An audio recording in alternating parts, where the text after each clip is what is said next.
Uno de los aspectos más sorprendentes, extraordinarios, asombrosos de la obra redentora de Cristo es que Él hizo a través de su vida, su muerte, su resurrección, su ascensión, todo lo que había que hacer para que un pecador pudiera ser salvo, y luego dejó en manos de hombres comunes y corrientes como tú y como yo, que vayamos por el mundo a predicar ese mensaje y de esa manera aplicar esa obra que Él hizo hace 2000 años en el corazón de los pecadores. Id y haced discípulos a todas las naciones, encomendó Cristo a su iglesia en Mateo 28.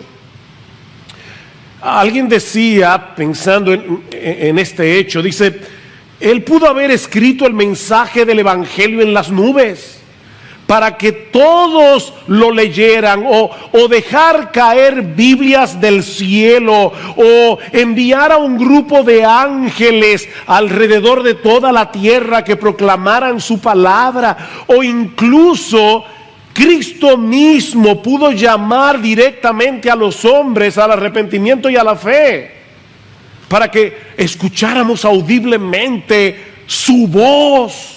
¿Ustedes se imaginan eso? Fulano, ven y arrepiéntete, cree en mí, oh Señor. Pero eso no fue lo que Él hizo. Él decidió enviar hombres.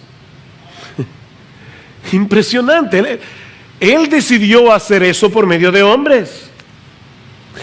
Mis hermanos y personas que nos visitan en esta mañana, y qué gozo tenerlos hoy en medio nuestro. Eso es lo que hace tan relevante y tan glorioso a la vez la predicación del evangelio, como veremos en esta mañana al continuar con nuestra serie expositiva de la carta de Pablo a los romanos. Ahora, no olviden que en toda esta sección de la carta, Romanos 9, 10, 11, Pablo está tratando de demostrar que la incredulidad generalizada de los judíos no hace nula la fidelidad de Dios, no pone en juego las promesas que Dios le dio a su pueblo en el antiguo pacto. No fue que el plan original se fue a pique y Dios tuvo que sacar un as de la manga, el plan B. No, mis hermanos.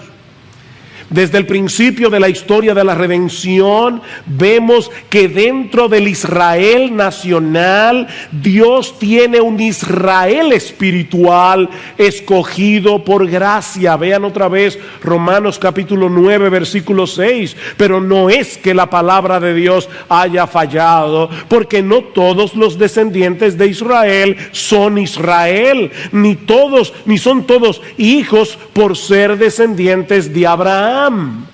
Dios tiene un pueblo escogido por gracia, y no solo de Israel, sino del mundo entero, también de los gentiles, de manera que la salvación no depende de la raza, depende de la gracia. Ahora, ¿quiere esto decir que los incrédulos se perderán porque no fueron escogidos? Dios tiene un pueblo escogido por gracia. Entonces, aquellos que no se salvan es porque no fueron escogidos. Esa es la pregunta que Pablo está respondiendo desde el final del capítulo 9 hasta el capítulo 10. Y su respuesta básicamente es esta: si bien es cierto que Dios es el responsable de la salvación final de los creyentes, el hombre que se pierde es responsable de su condenación. Esa es la respuesta de Pablo. De manera que la razón por la que los israelitas rechazan a Cristo no es porque no fueron escogidos, sino porque en su orgullo ellos prefieren tratar de ganarse la salvación por medio de su esfuerzo, por medio de su obediencia a la ley, antes que venir como mendigos pidiéndole a Dios misericordia. Romanos capítulo 10.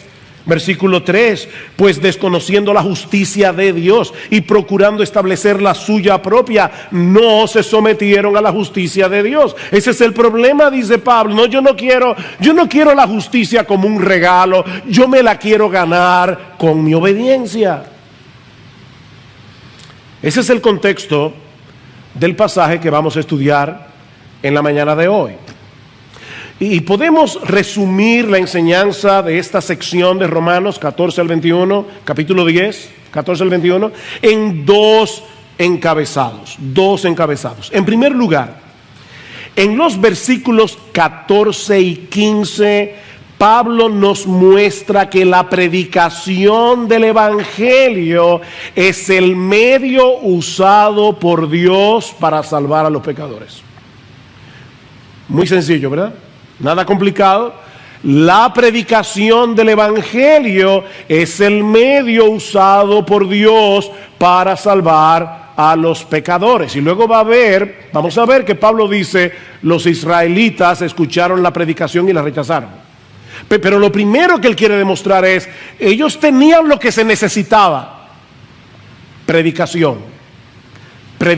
Noten versículo 13. Yo estaba ahí sentado y cuando Cifrido dijo, vamos a leer la escritura, yo sabía que el texto que tocaba leer hoy era Romanos capítulo 14, 10, 14 al 21, porque yo mismo fui que pedí que lo leyeran. Pero en mi mente pensé, ay, si leyera desde el versículo 13.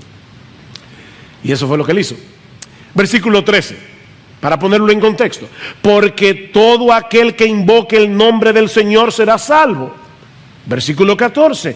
¿Cómo pues invocarán a aquel en quien no han creído? ¿Y cómo creerán en aquel de quien no han oído? ¿Y cómo irán sin haber quien les predique? ¿Y cómo predicarán si no fueren enviados? Tal como está escrito, cuán hermosos son los pies de los que anuncian el evangelio del bien. ¿Ven el punto, mis hermanos? Todo lo que se requiere para recibir el regalo de la salvación es invocar a Cristo como Señor, confiando en la eficacia y suficiencia de su obra en la cruz. ¿Saben que hay personas que invocan a Cristo y no son salvos? Cada vez que tienen un problema, y sobre todo si es un problema serio, ¡ay, Señor! Ellos invocan. ¡Jesús, ayúdame! Pero no es de esa invocación que Pablo está hablando aquí. Para esas personas Jesús es como un paramédico. Ustedes que tienen un accidente de tránsito, esperan que llegue el 911, viene el paramédico, te atiende, te da los primeros auxilios, pero tú no tienes nada que ver con ese paramédico nunca más. Tú no lo vuelves a ver, probablemente. No es de esa invocación que Pablo está hablando aquí. Es aquel que decide levantar su bandera blanca de rendición y se somete voluntariamente a Jesús como Señor, confiando en su obra de redención. Vean otra vez el versículo 9, que si confiesas con tu boca a Jesús por paramédico, no por Señor.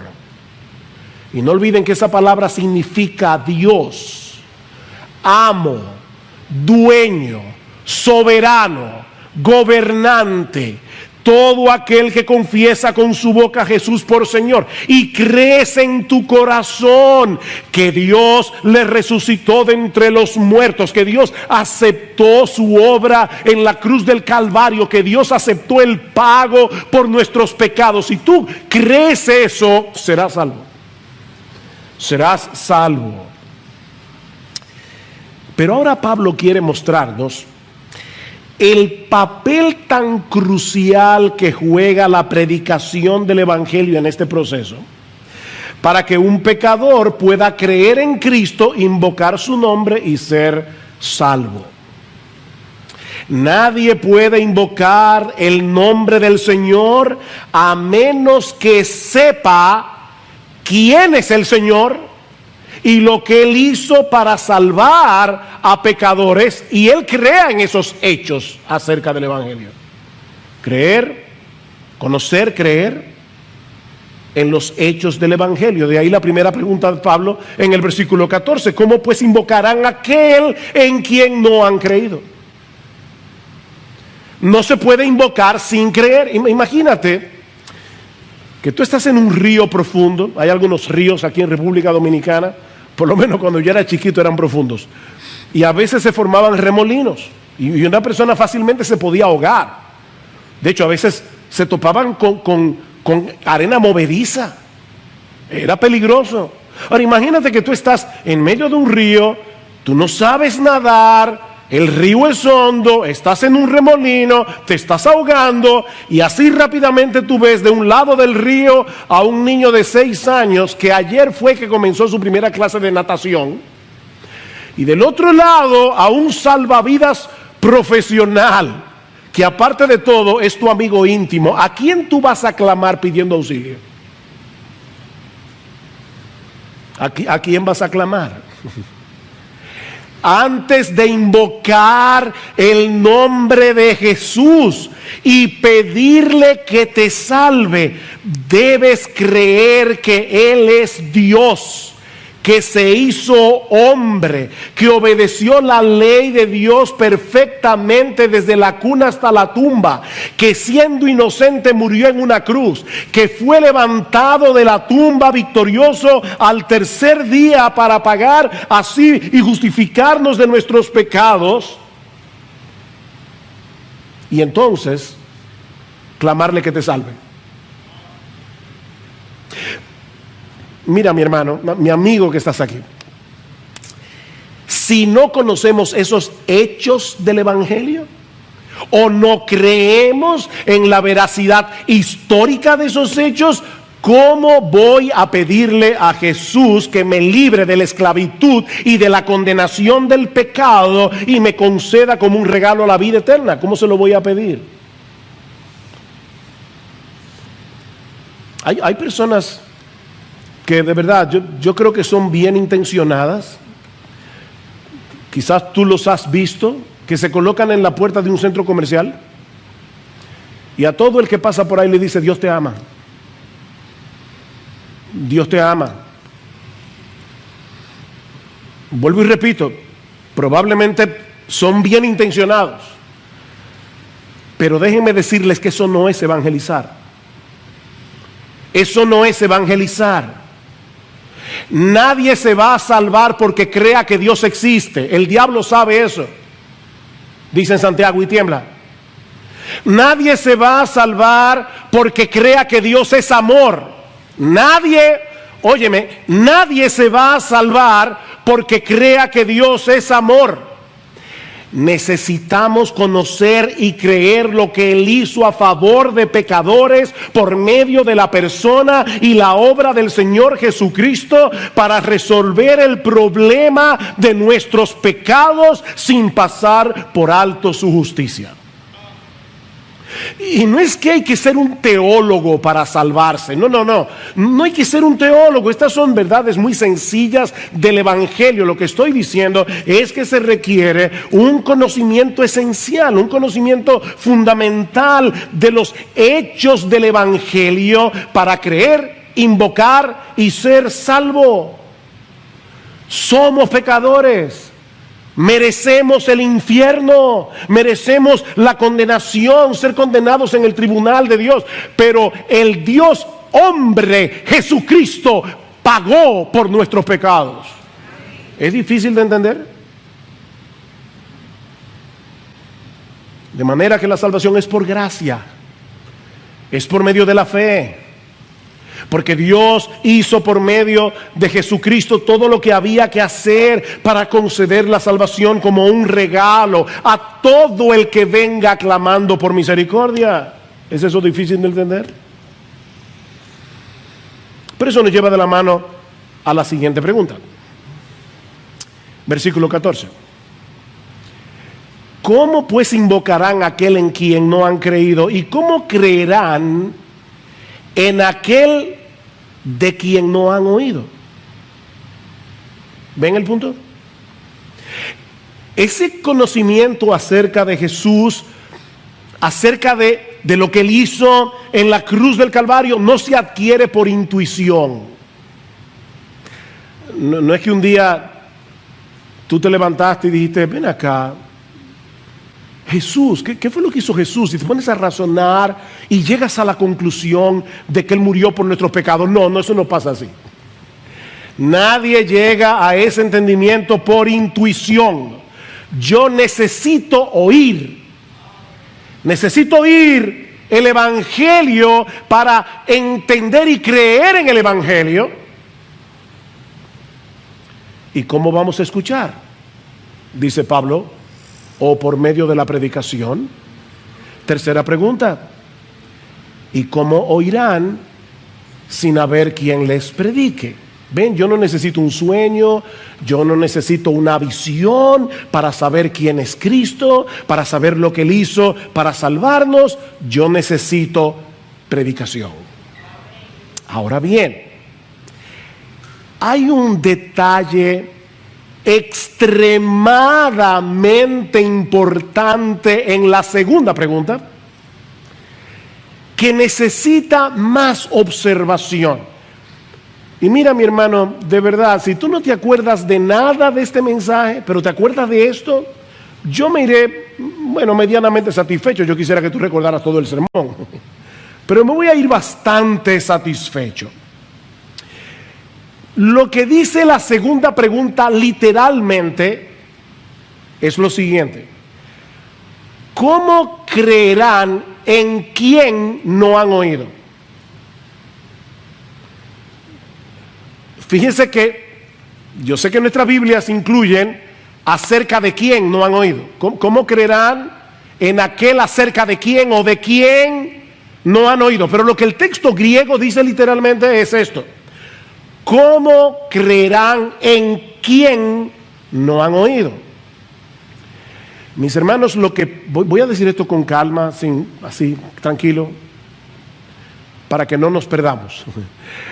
Lo que Pablo parece estar diciendo aquí no es únicamente que tenemos la necesidad de escuchar acerca de Cristo durante la predicación para salvarnos, sino que necesitamos escuchar a Cristo. No es de Cristo, es a Cristo. Podemos traducirlo también de esta manera: ¿cómo creerán en aquel a quien no han oído? Mis hermanos, predicar fielmente las Escrituras no es otra cosa que hacer oír la voz de Jesucristo desde el púlpito, porque este libro es su palabra, inspirada por su Espíritu. Primera de Pedro capítulo 1 versículos 10 al 12, el Espíritu de Cristo. Por eso es que Pablo le llama a este libro en Colosenses capítulo 3 versículo 16 la palabra de Cristo. La palabra de Cristo more en abundancia en vosotros. Si yo escribo una carta, te envío una carta y alguien te la lee en voz alta y te explica algunas cosas de la carta que tú no entiendes, en cierto modo tú me estás escuchando a mí, no al que te está leyendo la carta. Tú me estás escuchando a mí. Pero eso no es todo. Eso no es todo. Ya eso de por sí es extraordinario, pero eso no es todo. El Nuevo Testamento también nos enseña que cuando el Evangelio es predicado, Cristo, que está presente en su iglesia, moviéndose en medio de los 7 candeleros de oro, como dice en Apocalipsis, Cristo mismo viene y comienza a aplicar su palabra en el corazón de sus ovejas, a hablarle a sus ovejas personalmente. Mis hermanos, Cristo está aquí. Cuando su iglesia se congrega, Él está aquí haciéndonos oír su voz a través de la predicación. El discurso del buen pastor, Juan capítulo 10. en verdad os digo. Y cuando Cristo usa esa fórmula, está diciendo, mira, esto que te voy a decir no es una migaja de verdad, es una montaña de verdad. En verdad os digo, el que no entra por la puerta en el redil de las ovejas, sino que sube por otra parte, ese es ladrón y salteador. Pero el que entra por la puerta es el pastor de las ovejas. A este abre el portero y las ovejas oyen su voz. Llama a sus ovejas por nombre. ¿Ustedes oyeron eso? Llama a sus ovejas por nombre y las conduce fuera. Cuando saca todas las suyas, va delante de ellas y las ovejas lo siguen porque conocen su voz. Versículo 16, yo tengo otras ovejas que no son de este redil, a estas también me es necesario traerlas y oirán mi voz. Y serán un rebaño con un solo pastor. Versículo 27, mis ovejas oyen mi voz y yo las conozco y me siguen. Y la pregunta es, ¿y cómo podemos oír esa voz? Porque Pablo está diciendo, nadie se puede salvar a menos que escuche la voz de Cristo. Pero esa voz no viene directamente desde el cielo, sino a través de la predicación. ¿Y cómo irán? Otra vez el texto nuestro dice, sin haber quien les predique. Literalmente el texto griego dice, ¿cómo irán sin predicación? ¿Cómo irán sin predicación? Es a través de la predicación del evangelio que las ovejas de Cristo escuchan su voz. Es lo mismo que vemos en el capítulo 2 de la carta de Pablo a los Efesios. Pablo, en el versículo 16, dice que Cristo derribó la pared intermedia de separación que había entre judíos y griegos para reconciliar con Dios a los dos en un cuerpo por medio de la cruz. Y ahora escuchen, y vino y anunció paz a vosotros que estabais lejos y paz a los que estaban cerca. Vino. ¿Y cuándo Cristo fue a Éfeso? Cristo nunca salió de Israel, de los contornos. Lo más lejos que él llegó fue a Sidón y a Tiro, arriba en el norte. ¿Cuándo Cristo estuvo en la ciudad de Éfeso? Escuchen cómo John Stott responde esta pregunta. El mismo Cristo que una vez hizo la paz mediante su cruz, predica la paz mediante sus heraldos, sus predicadores, sus pregoneros. Y otro teólogo llamado Gustav Wingren, él dice lo siguiente, perdonen el nombre tan raro, pero me encanta la cita. Es la predicación la que provee los pies sobre los que Cristo camina para acercarse a nosotros y alcanzarnos. La predicación tiene un único objetivo y es que Cristo pueda venir a aquellos que se han reunido a escuchar. Wow. Miren, mis hermanos, yo tengo la convicción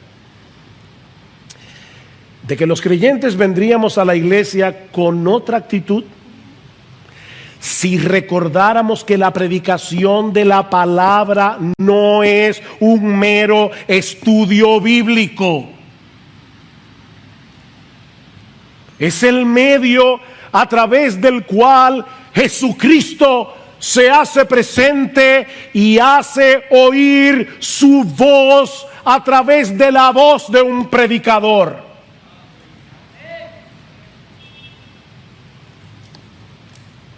Y así edifica su iglesia y así salva a los perdidos.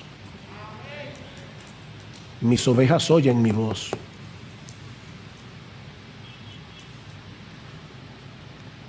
Pablo dice en 2 Corintios 5:19 que Dios nos encargó a nosotros la palabra de la reconciliación. Así que somos embajadores en nombre de Cristo, como si Dios rogase por medio de nosotros, otra vez literalmente, como Dios rogando por medio de nosotros, os rogamos en nombre de Cristo, reconciliados con Dios. Mis hermanos, los predicadores no somos simples mensajeros. Los predicadores no somos simples maestros. Somos mensajeros, somos maestros, pero somos más que eso. Somos embajadores. Un embajador es aquel que ha sido oficialmente llamado y comisionado para hablar en nombre de su gobierno y con la autoridad de su gobernante. Por eso es que nosotros nos paramos aquí a predicar, porque no venimos a negociar esto. No venimos a preguntar, ¿tú qué piensas? Vamos a hacer una mesa redonda. No estamos haciendo ninguna mesa redonda. Estamos aquí como embajadores del Rey de Reyes, del Señor de Señores, diciéndole al mundo, así dice Jehová. Y todo el mundo debe escuchar su voz. No estamos negociando nada. Estamos anunciando algo. En nombre de Dios. En nombre de Dios. De ahí la cuarta pregunta de Pablo en el versículo 15. ¿Y cómo predicarán si no son enviados? ¿Enviados por quién? Bueno, por el contexto debemos entender que Pablo se está refiriendo a Dios como aquel que envía, comisiona a sus mensajeros. Rogad al Señor de la mies para que le envíe obreros a su mies. Dios los envía para anunciar en su nombre que hay perdón en Cristo para todo aquel que cree. Los predicadores, dice Pablo en 2 Corintios capítulo 2, versículo 17, hablamos de parte de Dios y delante de Dios. De parte de Dios y delante de Dios. La iglesia es la embajada del reino de los cielos. Y los predicadores somos los embajadores que traemos palabras de paz a los enemigos de Dios.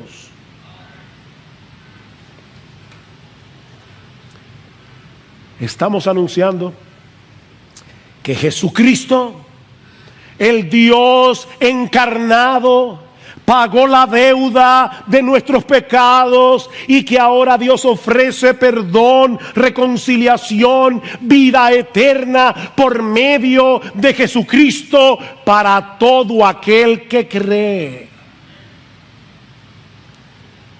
Es por eso que los pies de los que llevan este mensaje al mundo son tan preciosos. Versículo 15. Cuán hermosos, tal como está escrito, cuán hermosos son los pies de los que anuncian el evangelio del bien. Y Pablo está citando aquí un pasaje que se encuentra en Isaías 52. Y otra vez, esas cosas, ¿verdad?, difíciles que yo a veces digo desde el púlpito. Isaías 52 está exactamente antes de Isaías 53. ¿Y de qué habla Isaías 53? Del sufrimiento del siervo de Jehová. Pero escuchen lo que dice el profeta Isaías en el capítulo 52, versículo 6, hablando de lo que iba a ocurrir cuando los israelitas regresaran del exilio babilónico. Por tanto, mi pueblo conocerá mi nombre, así que en aquel día comprenderán que yo soy el que dice: heme aquí. Qué hermosos son sobre los montes los pies del que trae buenas nuevas, del que anuncia la paz, del que trae las buenas nuevas de gozo, del que anuncia la salvación y dice a Sión: tu Dios reina.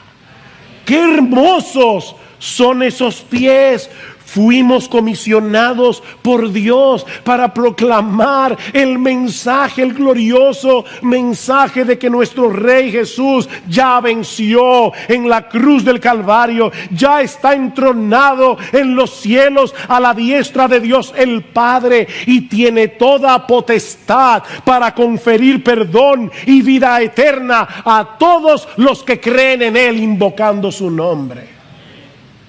Cuán hermosos son esos pies. Mis hermanos, qué privilegio para los que predican y qué privilegio para los que escuchan. No el que escucha a un predicador, no importa quién sea, es el que escucha la voz de Jesucristo a través del predicador. ¡Qué privilegio! ¡Qué privilegio! Dios estableció predicadores para hacer oír a través de ellos la voz del buen pastor. Mi amigo, no esperes ver una visión, no esperes escuchar una voz del cielo. Escucha a sus embajadores. La palabra predicación que Pablo usa aquí significa pregonar como un heraldo. Se aplica primariamente, no únicamente, pero primariamente a los hombres que han sido llamados por Dios, comisionados por Dios para predicar públicamente su palabra. Pero ¿saben qué? Lo que se predica desde el púlpito debe resonar durante la semana. En la medida en que los creyentes comparten con otros el mensaje del Evangelio. Santificad a Dios el Señor en vuestros corazones, dice Pedro en el capítulo 3, versículo 15. En otras palabras, escucha la voz de Cristo y obedécela. Santifica al Señor en tu corazón. Ahora, cuando tú hagas eso y comiences a moverte en el mundo como un verdadero cristiano, eso va a levantar preguntas. Y Pedro dice, y estad siempre preparados para presentar defensa con mansedumbre y reverencia ante todo el que demande razón de la esperanza que hay en vosotros. Todo el mundo volviéndose loco por el coronavirus. El esposo tratando de largarse de la casa, la esposa tratando de matarlo. Y los vecinos viendo este hogar cristiano. Y se pregunta, ¿y qué es lo que esta gente tiene? Mis hermanos, nadie va a invocar el nombre de Cristo a menos que crea en Cristo, y nadie puede creer en Cristo a menos que escuche el mensaje del Evangelio. Es por eso que los pies de los que se desplazan para compartir este mensaje son tan hermosos. Mira, mi hermano, mi hermana, déjame decirte algo, sobre todo las hermanas. Es completamente irrelevante si tú eres hermosa. Es completamente irrelevante si tienes una hermosa figura. Dios está mirando tus pies. A Dios le importan tus pies. Tus pies. ¿A dónde van tus pies?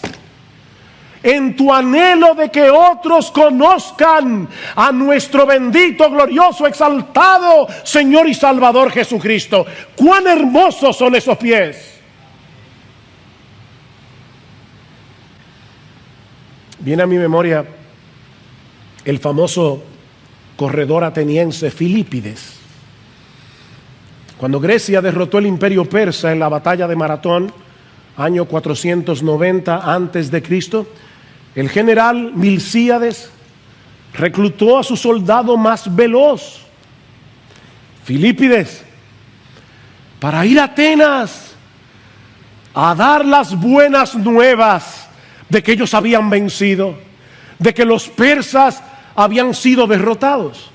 Y cuenta la historia que Filípides corrió tan rápido los 42 kilómetros que había entre los campos de Maratón y la ciudad de Atenas, que cuando llegó a la ciudad, con su último aliento solo pudo decir, hemos vencido, y ahí cayó muerto.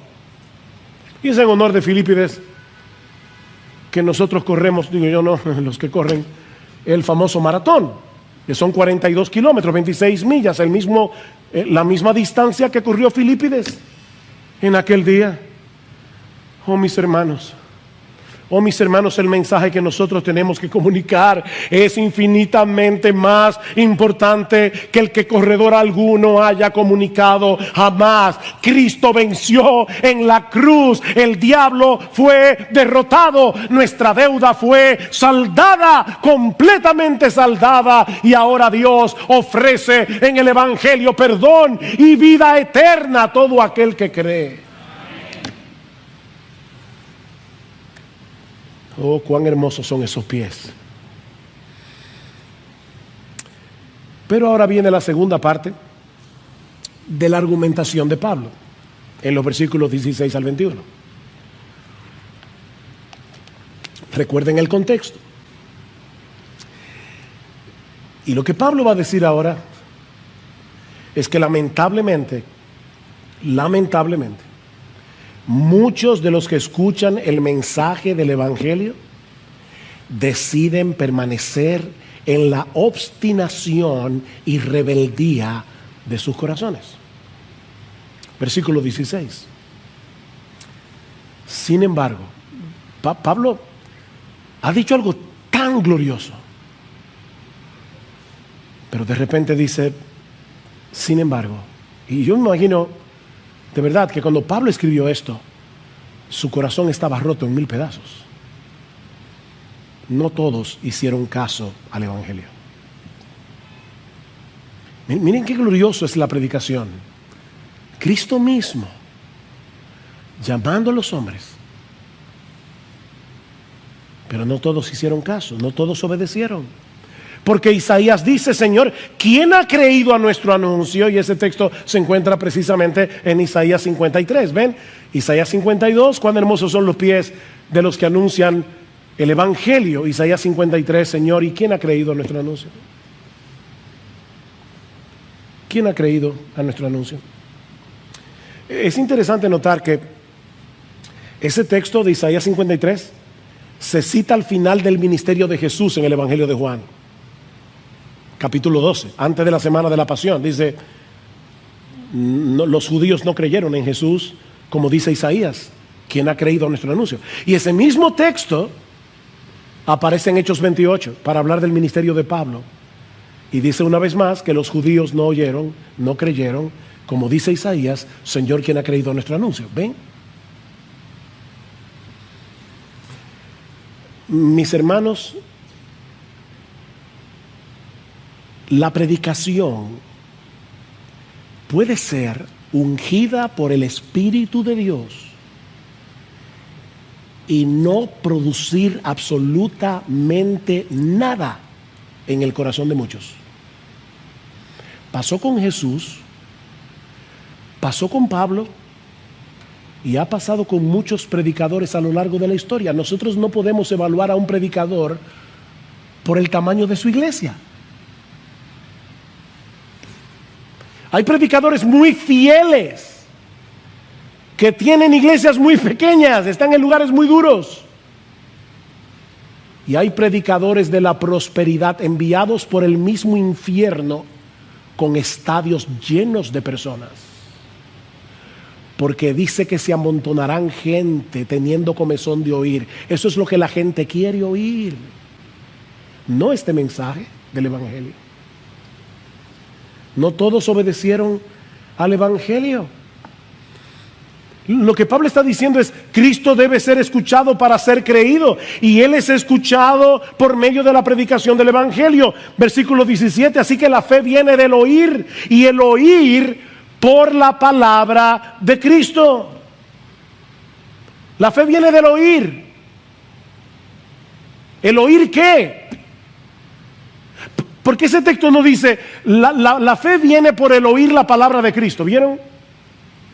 La fe viene por el oír, y el oír es que viene por la palabra de Cristo. ¿El oír qué? El oír la voz del mismo Cristo. Es el versículo 14 otra vez. La fe viene por el oír a Cristo, y ese oír a Cristo viene por medio de la predicación de la palabra de Cristo. Pero qué triste que muchos que tienen el privilegio de escuchar, y algunos están sentados en esta iglesia y vienen con sus padres domingo tras domingo, tras domingo, tras domingo. Yo recuerdo, me vino ahora a la memoria cuando yo comencé a visitar la iglesia. Alguien predicó un sermón evangelístico usando el personaje de Sansón, y él decía: Sansón no sabía que Dios se había alejado de él. Y el predicador, un predicador muy sencillo, él decía: tú estás ahí sentado en tu silla y tú no sabes que estás sin Dios. Sin Dios. Y él llamaba a las personas: ven, ven. Y yo recuerdo como si fuera ayer, yo sentado en esa silla con lágrimas en mis ojos, diciendo: no voy a ir. Increíble la dureza de nuestro corazón. ¡Cuánta dureza! Mis hermanos, lo que Pablo está tratando de probar es que el problema de Israel no fue que no tuvieran la oportunidad de escuchar el evangelio, fue que ellos decidieron mantenerse en incredulidad. Vean el versículo 18. Pero yo digo, ¿acaso nunca han oído? Tal vez Pablo es que mira, es que nunca oyeron el evangelio. Y dice Pablo: ciertamente que sí. Por toda la tierra ha salido su voz y hasta los confines del mundo sus palabras. Pablo está citando aquí el Salmo 19, que habla no de la Biblia, sino de la revelación general de Dios en los versículos 1 al 6, y luego de las escrituras a partir del versículo 7. Y Pablo está usando la ilustración del sol que recorre toda la tierra cuando sale por la mañana y luego se pone en el ocaso, y dice: así mismo ha salido la palabra de Dios donde quiera que ha habido una comunidad de judíos en el primer siglo. Dios se encargó de llevarle su palabra. No fue que no escucharon, fue que no quisieron creer. Mi amigo, ese es tu problema. Tu problema es que tú sabes muy bien lo que el evangelio dice. Tú sabes que tú eres pecador. Tú sabes que vas camino al infierno. Tú sabes que Jesucristo es el Salvador, pero no te quieres someter a Él como Señor. Yo he tenido que hablar muchas veces, sobre todo con jóvenes que me dicen: pero mire, pastor, créame, yo he hecho eso muchas veces. Le he dicho: Señor, sálvame, y no pasa nada. ¿Y saben lo que yo me imagino en mi mente que está pasando? Probablemente, porque no soy Dios, no veo el corazón de nadie, pero ¿saben lo que yo creo que está pasando? Que esas personas no se quieren ir al infierno, pero tampoco quieren dejar el mundo. Y están con una soga aferrados al mundo, tratando de ver qué tanto se pueden extender para agarrar a Cristo e ir al cielo, pero sin soltar su pecado, sin soltar el mundo. Así no se puede. Es invocar a Jesús como Señor. Como Señor.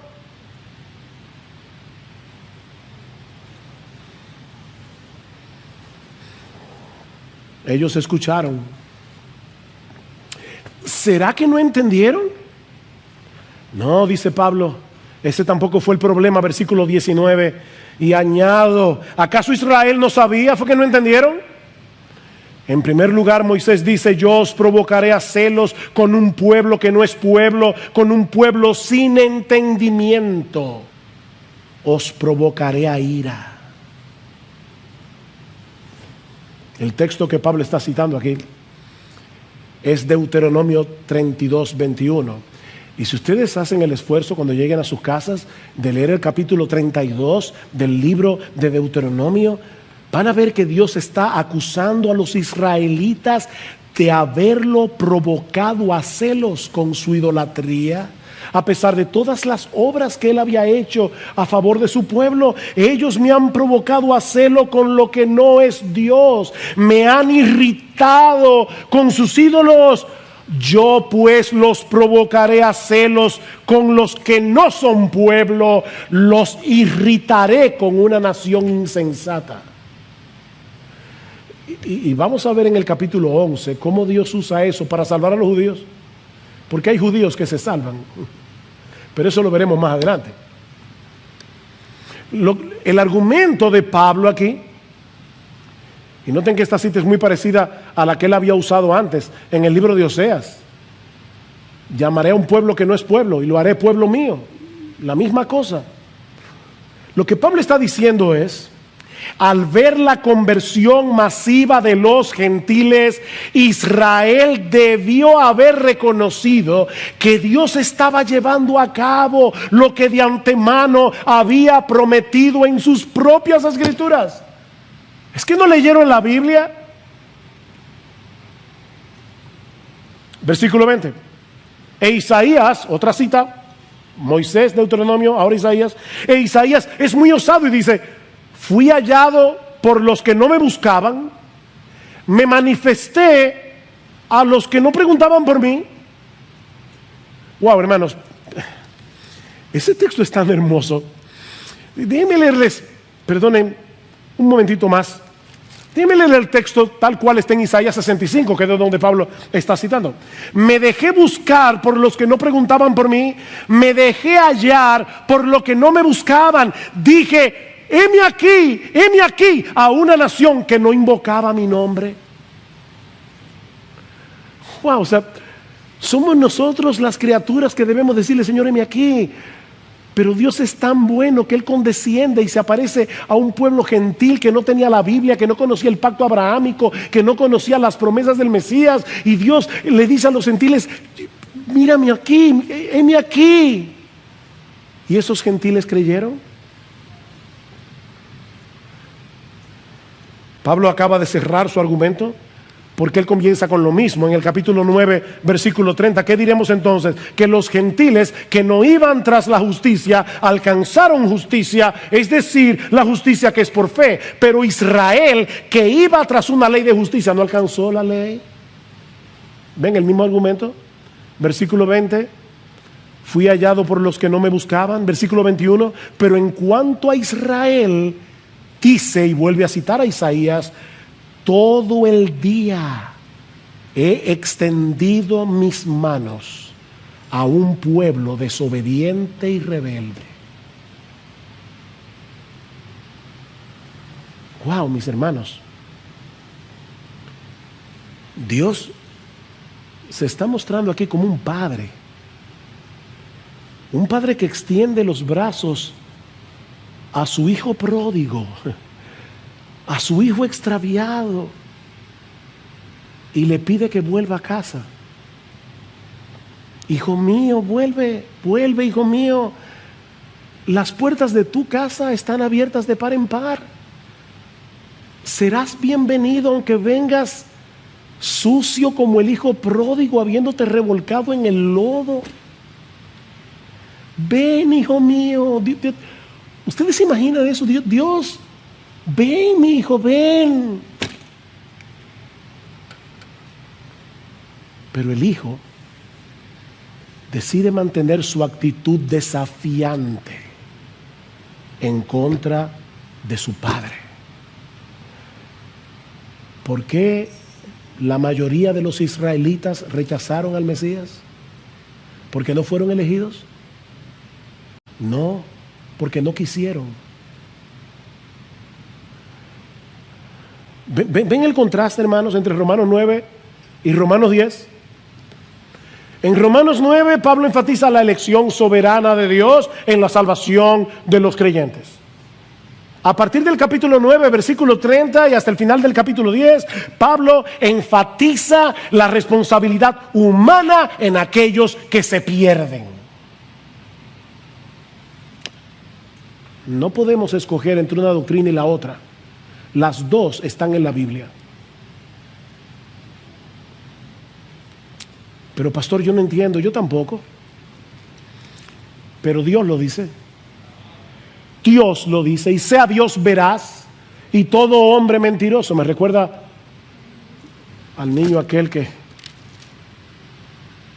cuando en la escuela dominical, un maestro inconverso lo quiso ridiculizar, le dijo: entonces tú crees que es verdad, que que una ballena se tragó a Jonás?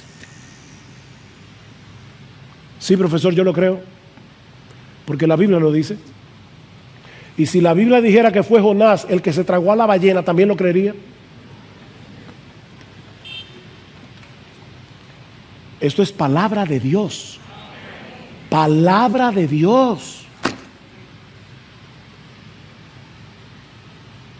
Y las dos cosas están aquí: la soberanía de Dios y la responsabilidad humana. Óyeme, mi amigo, la oferta del Evangelio está disponible para el que la quiera.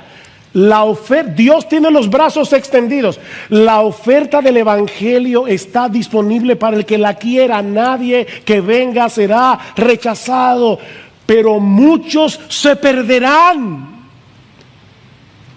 por mantener una actitud desafiante y rebelde contra la gracia de Dios. Por eso es que no debemos perder de vista que eso incluye a un montón de religiosos, que prefieren seguir tratando de llegar al cielo por la escalera de su obediencia, por su propio esfuerzo, antes que aceptar como un regalo la gracia de Dios en Cristo. Esa es una forma muy sutil de rebeldía contra Dios.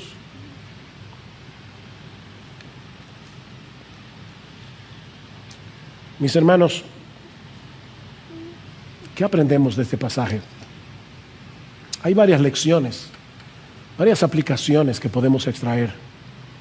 En primer lugar, debemos venir a la iglesia con la expectativa de escuchar y obedecer la voz de Cristo. Mi hermano, mira más allá del predicador. Mira más allá del predicador. Contempla a Cristo mismo hablándole a su pueblo a través de la predicación de su palabra. Él se hace presente por su Espíritu en medio de su iglesia congregada para hablar al corazón de sus ovejas. De manera que nosotros debemos venir con esa expectativa. Oh Señor, nos hemos congregado en tu presencia para escuchar tu voz. Oh Señor, háblanos por medio del predicador y danos un corazón sensible para atesorar y obedecer tu palabra, Señor. ¿Tú vienes a la iglesia con esa actitud? ¿Con esa expectativa?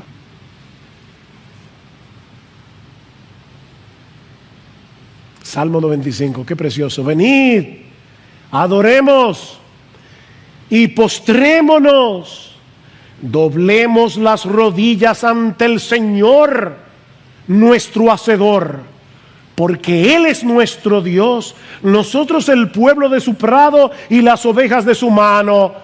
Si oís hoy su voz, no endurezcáis vuestro corazón. ¿Ven? Sí, nos hemos congregado con nuestros hermanos, pero dicen, no, sí, eso es importante, qué bueno verlo hasta con mascarilla, pero hermanos, Cristo está aquí sin mascarilla, en medio de su pueblo. El autor de la carta a los Hebreos va a usar ese mismo Salmo 95 para decir, cuidado con la apostasía.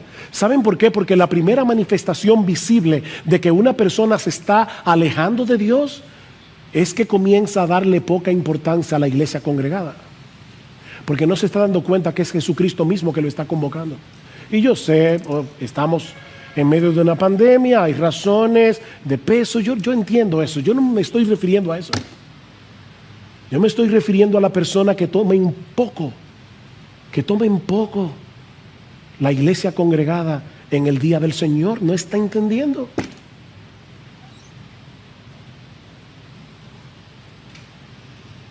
Pero aprendemos también la imperiosa necesidad de predicar el Evangelio. Mis hermanos amados, nadie se salvará a menos que crea en Jesús. Nadie, ni en la selva más remota, nadie se salvará a menos que crea en Jesús. Y nadie va a creer a menos que escuche el Evangelio. La fe viene por el oír, y el oír por la palabra de Cristo. Hermanos, debemos rogar al Señor de la mies para que envíe más obreros a su mies, hombres que estén dispuestos a predicar todo el consejo de Dios. Hombres que aún estén dispuestos a salir de su zona de confort, de su zona de seguridad, para llevar el evangelio hasta lo último de la tierra, si esa fuera la voluntad de Dios. Necesitamos hombres que no estén jugando al cristianismo. Y debo aclarar que este es un llamado que Dios hace en el contexto de su iglesia. Lo digo para que nadie diga, mañana me voy a África. No te vayas a África. Espera. Dios llama a través de su iglesia. Si Dios no te ha llamado a servirle de esa manera, mi hermano amado, sigue haciendo con excelencia lo que Él sí te ha llamado. Como abogado, como herrero, como chofer de carro público, como ama de casa, como doctor. Sigue haciendo lo que Dios te ha llamado y hazlo con excelencia para la gloria de Dios. Pero recuerda que la expansión del evangelio en nuestro país y en el mundo es responsabilidad de cada creyente, aunque no todos tengamos el mismo llamado. Algunos se dedicarán por entero a esta labor, otros van a orar por ellos y a sostenerlos con sus recursos, y todos procuraremos dar a conocer el mensaje del evangelio, cada uno según los dones y las oportunidades que el Señor le ha dado. Padre, déjame hacerte una pregunta. ¿Cuál es tu reacción cuando tu hijo de 17, 18 años te dice, papá, mira, yo no quiero ir a la universidad a estudiar una carrera, yo quiero ser misionero? ¿Cuál es tu reacción? Mijo, de eso nadie vive. Miren, mis hermanos, hay padres cristianos que desaniman a sus hijos. Por supuesto, no podemos tomar en serio cada vez que un joven dice que se quiere ir a las misiones. Por eso que estoy diciendo que ese llamado ocurre en el contexto de una iglesia local. Pero ¿sabes qué? Tu corazón debe saltar de alegría si tu hijo te dice eso. Bien, mi hijo, vamos a hablar con los pastores y vamos a examinar el caso. Pero gloria al Señor, hijo mío. Gloria al Señor. Porque son hermosos esos pies de los que anuncian el evangelio. Pablo dice en Romanos 1:14 que él tenía un sentido de obligación. La Reina Valera traduce una deuda. Soy deudor de compartir el evangelio. Y aclaro, cuando Pablo dice soy deudor, él no está diciendo que era deudor de Dios, porque eso sería un atentado contra la gracia. No somos deudores de Dios. La salvación es gratuita. Ya Dios pagó el precio. Pablo dice, yo soy deudor de griegos y no griegos, de sabios y no sabios. ¿Ven?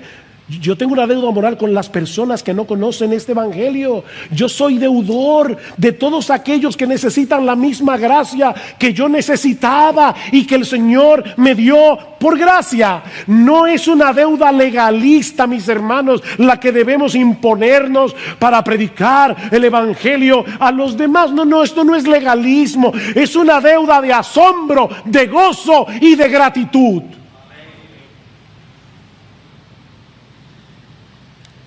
¿Recuerdan cuando los discípulos fueron amenazados para que no hablaran más en el nombre de Cristo? ¿Qué respondieron ellos? Oh, no, tenemos que cumplir la gran comisión. No, ellos respondieron, no podemos dejar de decir lo que hemos visto y oído. No podemos. El Hijo de Dios se hizo hombre para librarnos de la condenación del infierno. Murió por nosotros en la cruz y nos ha dado gratuitamente el don de la vida eterna. Y ustedes nos están pidiendo que nos callemos la boca. No podemos. No podemos dejar de compartir este tesoro. Jesucristo es la perla de gran precio y tú quieres que yo me la guarde para mí. No podemos, mejor mátame.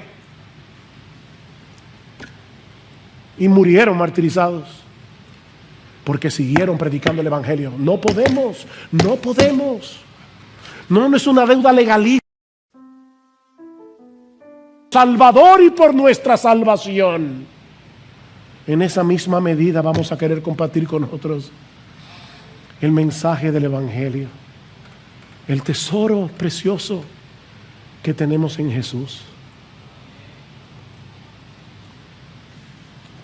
Pero no quisiera concluir esta mañana sin antes hacer lo que este pasaje nos mueve a hacer: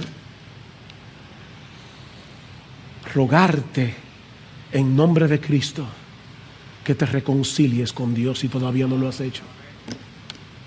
Te estoy rogando en nombre de Dios, como si Dios estuviera rogando por mi boca. Os rogamos en nombre de Cristo. Oh pecador, no vayas al infierno, no sigas ese camino. Reconcíliate con Dios. Reconcíliate. La oferta del evangelio está disponible para el que la quiera. Nadie que venga será rechazado. Las manos del Señor continúan extendidas. Oh, su gracia está disponible para todo aquel que reconozca su pecado, para aquel que reconozca que no merece otra cosa que el infierno, y venga únicamente confiando en Cristo para el perdón. Mi amigo, no sigas tratando de ganarte la salvación por medio de tu esfuerzo. Eso es imposible. Recíbela como un regalo que Dios nos ofrece en Cristo de pura gracia por medio de la fe.